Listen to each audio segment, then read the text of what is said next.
All who are able, please stand for our gospel lesson today from the Gospel according to St. Luke, chapter 9, verses 28 through 43a. Hear these words. About 8 days after Jesus said these things, he took Peter, John, and James and went up on a mountain to pray. As he was praying, the appearance of his face changed, and his clothes flashed white like lightning. 2 men, Moses and Elijah, were talking with him. They were clothed with heavenly splendor and spoke about Jesus' departure, which he would achieve in Jerusalem.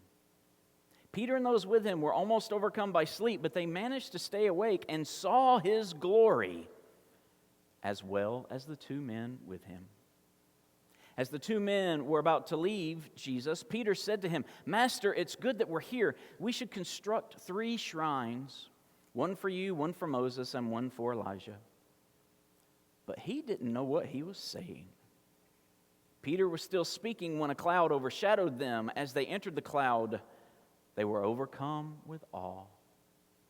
Then a voice from the cloud said, "This is my Son, my chosen one. Listen to him." Even as the voice spoke, Jesus was found alone. They were speechless and at the time told no one what they had seen. The next day, when Jesus, Peter, John, and James had come down from the mountain, a large crowd met Jesus. A man from the crowd shouted, "Teacher, I beg you to take a look at my son, my only son. Look, a spirit seizes him, and without any warning, he screams. It shakes him and causes him to foam at the mouth. It tortures him and rarely leaves him alone. I begged your disciples to throw it out, but they couldn't." Jesus answered, "You faithless and crooked generation, how long will I be with you and put up with you? Bring your son here." While he was coming, the demon threw him down and shook him violently. Jesus spoke harshly to the unclean spirit, healed the child, and gave him back to his father. Everyone was overwhelmed by God's greatness. This is the word of God for the people of God. Thanks be to God. You may be seated.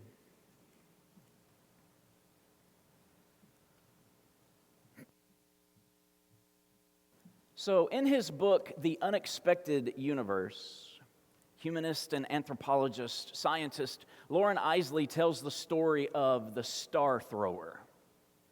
Now, he tells it like this. The author, who is void of hope, finds himself on the beaches, the shores of Costebel. The beach is littered with what he refers to as the debris of life. You see, during great storms, seas reject their offspring, casting them ashore and keeping them there by the crashing waves that refuse to allow them re-entry into their watery home. Now, this unfortunate scene is welcomed by some whom the author calls collectors, because the collectors take their boiling pots and their flames down to the seashore, and they collect these poor living and even dead sea creatures, and they boil them, some alive, so that they can boil and dissolve the living thing out of them so that the shell or the spiny skin that's left over may be used in local resorts as souvenirs or as decoration. As the author sees what's happening, this fills him even more with despair. So he keeps on walking. And in the distance on the beach, he sees what appears to be a rainbow, because after the storms, we get a rainbow. And underneath this rainbow, he sees a man who is picking up live sea stars and throwing them back into the sea. And the author asks him, he says, "Are you a collector?" And he says, "Only like this," said the star thrower. "I'm here for the living stars. And if you throw well, one can help." After a time of reflection, the hopeless author, the one void of hope, joins the star thrower in saving helpless starfish. He admits that the task is overwhelming, but in serving the helpless, he finds hope and he finds purpose. And he vowed from that moment forward to walk against the collectors and the flames in their boiling kettles, to save as many stars as he could, and only as he could, one at a time. Now, a quick search online will give you a modern reading of this story. I've encountered this story hanging outside educators' doors who are educating children en masse, but really one at a time. I've seen this story outside of counselors' doors as they meet one-on-one with students. And the modern-day version, the online version, goes like this.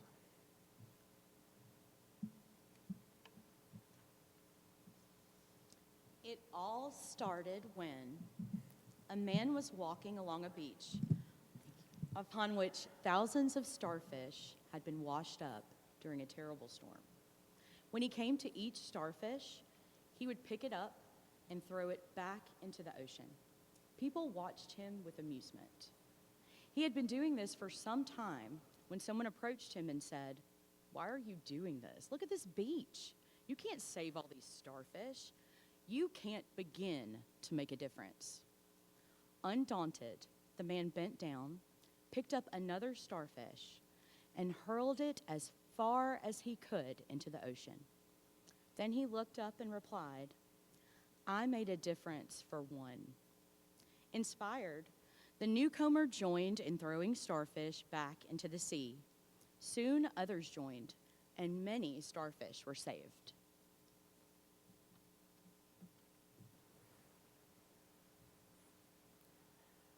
You know, I can't help but think, one sea star at a time, but over time, many were saved. You know, I think those sea stars were astounded at the greatness of the compassionate people who stooped down, who picked them up out of the sand and returned them to an environment in which they could flourish.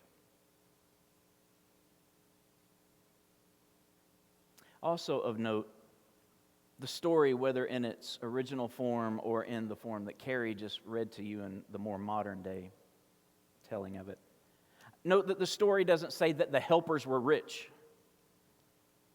Notice that the story doesn't say that the helpers were famous. Notice that the story doesn't say that the helpers were highly credentialed. What the story does demonstrate is that through a simple act of kindness and service, each helper was great to the starfish that they touched. In keeping with this concept of greatness, centered on acts and service and one person at a time, in a sermon titled "The Drum Major Instinct," preached at Ebeneezer Baptist Church, February 4th, 1968, Dr. Martin Luther King Jr. made the following statement: "Not everybody can be famous, but everybody can be great, because greatness is determined by service." On this Transfiguration Sunday, we are going to let this concept of greatness be our guide. Our text today from Luke chapter 9, verses 28 through 43a, the beginning of verse 43 that is clearly a moment on the mountaintop where we see greatness and we see glory of Jesus on a big-time scale, right? As he was praying, Jesus changed. We're not exactly sure how, but we know he changed. And then his clothes flashed white like lightning. And then Moses and Elijah show up. If you want to talk about an all-star cast, they are here. They are on that mountaintop. Then Luke gives us a very interesting detail. In the midst of this great change of dazzling clothes and a visit from two of the faith's greatest giants, Luke tells us that Jesus, Moses, and Elijah had a conversation about Jesus' departure, which would happen in Jerusalem. Luke is the only one of the synoptic gospel writers that gives us this detail. And it's a very important detail that we don't need to miss this morning, because the word translated for departure in the Greek is literally exodon. Look familiar? Where we get the word Exodus. Kind of fitting that Moses is there, don't you think? Moses knows a thing or two about the perils of an exodus. However, Jesus' exodus will not be through the parted waters. Jesus' exodus will be through a cross. Jesus' exodus leads to an act, the ultimate act of service, so that Jesus can set people free. Even in the midst of dazzling greatness on the mountaintop, Luke gives us this little snapshot of their conversation, letting us know that even in the midst of all of this wonder and dazzling stuff and heavenly visits, the theme is really about service. That is ultimately how Jesus demonstrates his greatness, through his self-sacrificial love and his service. There's much more to be said about the scene on the mountaintop, but that's the piece that I really want us to lean into today, about Jesus' exodus through the cross as a service of salvation that sets us free to flourish. So then we get to part 2 of the story. A lot of times when we preach on this on Transfiguration Sunday, we separate the two. We just stop at the mountaintop.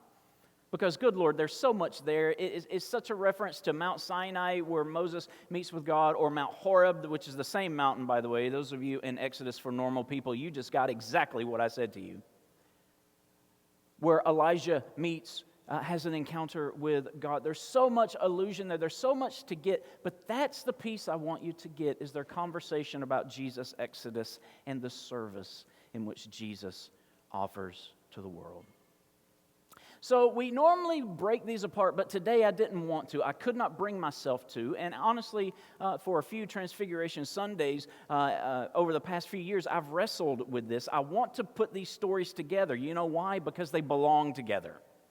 Because they have a very similar theme. And Luke makes this very apparent. So next we have Jesus and the gang coming down from the mountaintop. Church, we're not meant to stay on the mountaintop forever. There's work to be done. There's sea stars to save. And so right on cue, as Jesus and Peter, John, and James make their appearance, a father approaches Jesus. And he's asking for help for his son because no one else could provide the help that he needed. Now, this same Jesus, who just a few verses earlier was dazzling in complete heavenly glory, reaches down into the sand, if you will, picks up this hurting, this frightened, this broken sea star, flings him into healing and wholeness, and for the first time in his life, placed him within the waters in which this young man can flourish.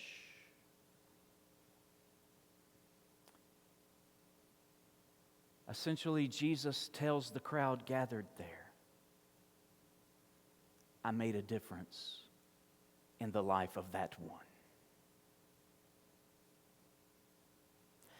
Now, especially for us post-resurrection folk, we know where the rest of the story is going. We know how this ends up. There's much that we talk about in the transfiguration of Christ's story that points to his glory, the lights, the fame, the dazzlingness, if you will, if that is even a word, but we preachers can make up words if we want to. But let's not fail to be astounded at the complete greatness of Jesus.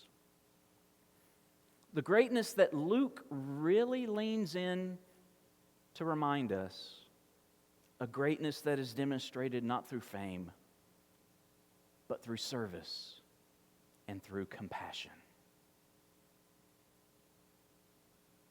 Jesus would agree with Dr. King when he said, not everybody can be famous, but everybody can be great, because greatness is determined by service.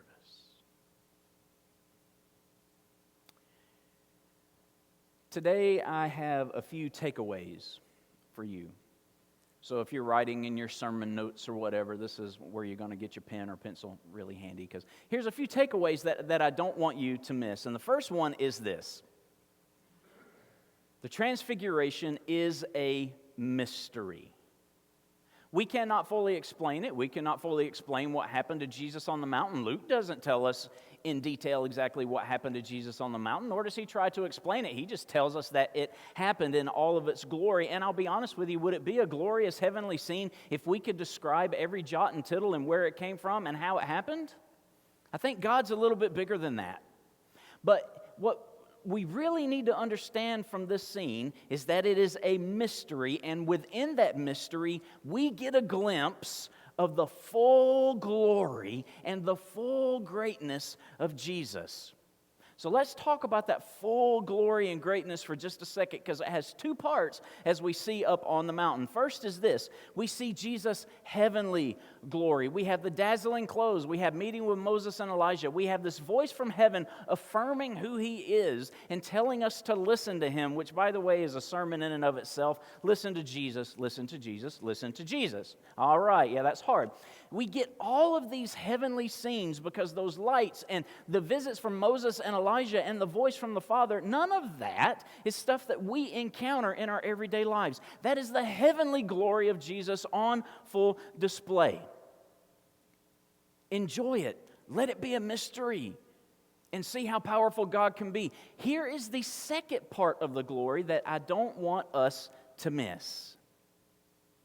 As Luke tells it, Moses and Elijah were discussing Jesus' exodus, his journey to the cross that will set people free. The dazzling clothes, the heavenly visitors, the voice from heaven, that is otherworldly. But church, Jesus was not only fully divine, he was fully human. The cross was a very, very real implement. He saw the cross. He felt the cross. He fully felt the nails as they penetrated his body. He felt dehydration. He felt the suffocation of death as it came upon his earthly body. You see his heavenly glory and you see his earthly greatness, because as only God can do, despite the horrors of the cross, Jesus will lead an exodus straight through that Roman cross. And it is upon that cross that Jesus will be glorified.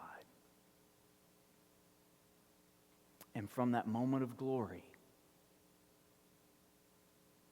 come resurrection and ascension. Don't lose that. The exodus of Jesus to the cross is very important to Luke's theology. Relish the heavenly aspects of the story as we should. God is amazing. But don't miss the element of Jesus' glory that is centered on freeing people to flourishing through his act of service and self-sacrifice on the cross.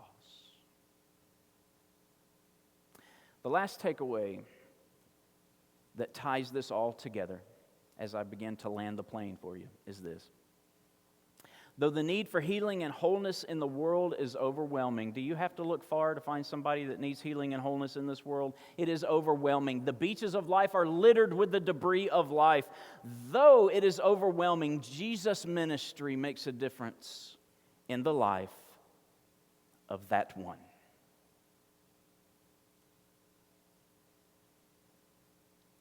When Jesus came down from the mountaintop, he did not offer a mass healing. I promise you there was a lot of need for healing and wholeness in the gathering that day. He helped one boy, and he freed him to flourish. And it made all the difference in that boy's life.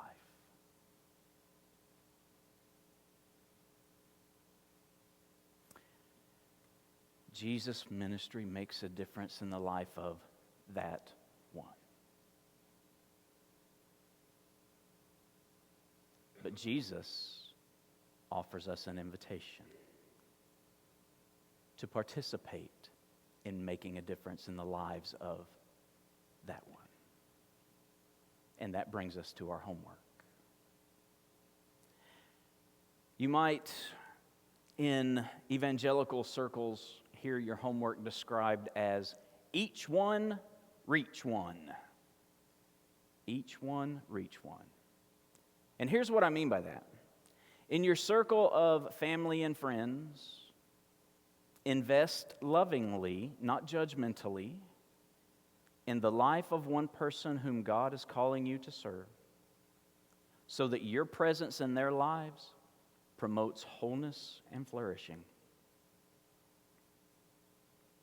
You do not have to look far from your circle of family and friends to see someone who is hurting, who is broken, who desires to flourish but doesn't have the tools in and of themselves to do it. You might just be the Jesus answer that they're looking for. You might be the outpost of grace that can help them find hope again. And here's the good thing about it, because this does not just mean you help them and then you're done. It's not a one and done. It's a each one reach one, and once you reach one, each one reach another. Because the one that you just help will then turn around and help somebody else, and you move along to help somebody else. And do you see how the gospel spreads? Do you see how it infects everything around us with the goodness and grace of God? If we all reach one, and then the one who we reach reaches one, and we reach another, it never stops. If we all join Jesus in God's work of compassion and grace, many see stars. Or should we say many people will find wholeness and healing, and they will be saved. Jesus gave us the greatest demonstration of this, but it didn't stop with Jesus. That's why he sent the church into the world. Not to be famous, but to serve.